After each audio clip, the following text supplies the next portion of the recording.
So we're now going to talk about oxidation numbers. And the first one, oxidation numbers, any uncombined atom is always 0. So if you have an uncombined atom in an equation, let's say magnesium reacts with HCl, this is just a basic single replacement reaction. It forms MgCl2 and H2, okay? Now magnesium's oxidation number is 0 because it's uncombined. It has nothing to do with its charge. When magnesium is alone, which it is in this case, then it's going to have an oxidation number of 0.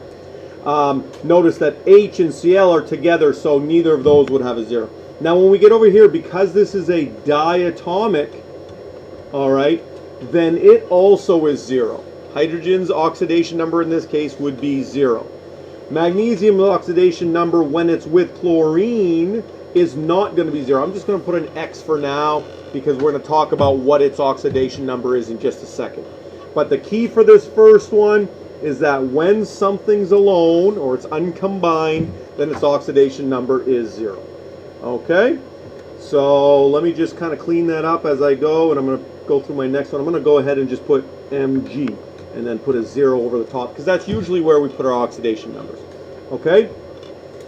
In monatomic ions, then it's charge. And I was a little mistaken the first time I talked about. What I should say is this: if you see Mg with a 2+ charge, that's the charge. The oxidation number would be +2. And what I mean by that is we are going to have some equations that actually have a charged particle in the equation. Okay, so we're not worried about when it's combined with something else. I mentioned that earlier, and that's incorrect. We're talking about with its charge. So Mg with a 2+ charge. If we have S with a 2- charge, the oxidation number would be -2. Okay, so whatever the charge is on an ionic monatomic ion, then it's going to be the same oxidation number. So again, I'm going to leave that up here. Let me go ahead and just put Mg, which has a 2+ charge. The oxidation number is +2. And again, I remind you that you put the positive or negative in front of the value too. All right, now let's look at in compounds. And this is where we're getting into like MgCl2 or different compounds.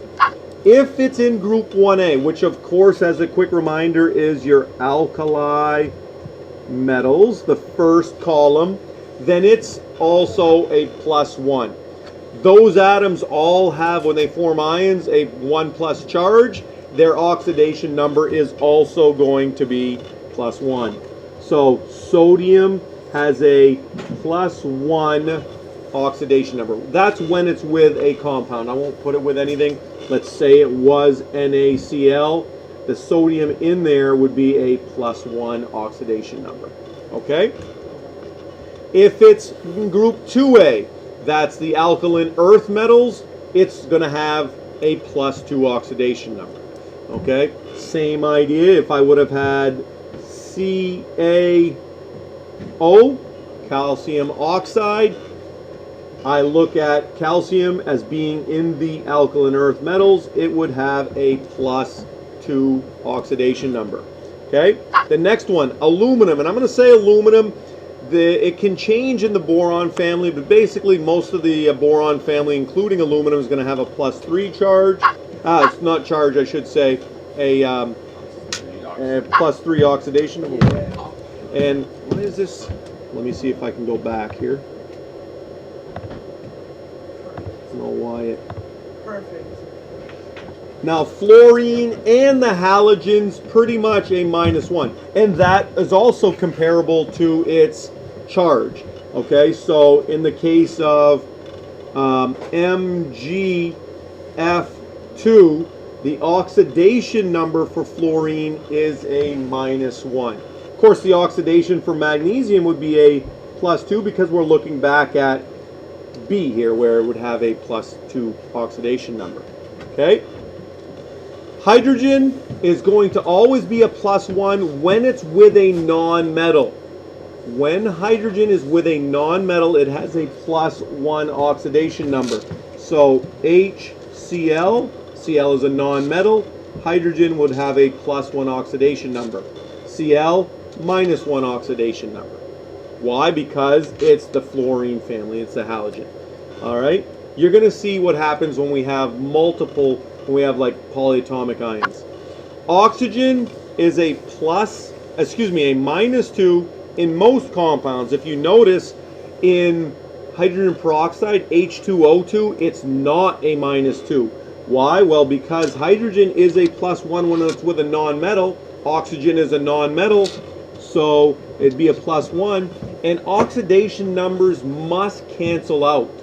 And so if hydrogen has a +1 oxidation number, therefore you'd have a +2, right? Because you have 2 hydrogens. Oxygen would be a -1 oxidation number. It's not its charge, it's its oxidation number, and again, that's because your oxidation numbers need to cancel, and so in this case it would be a -1. So what we're starting to look at is oxidation numbers in compounds. We'll see this as I go through. I'm first talking right now about oxidation numbers, and here's 3. I have 3 more rules for defining oxidation numbers. You're going to see that on the next slide. Okay.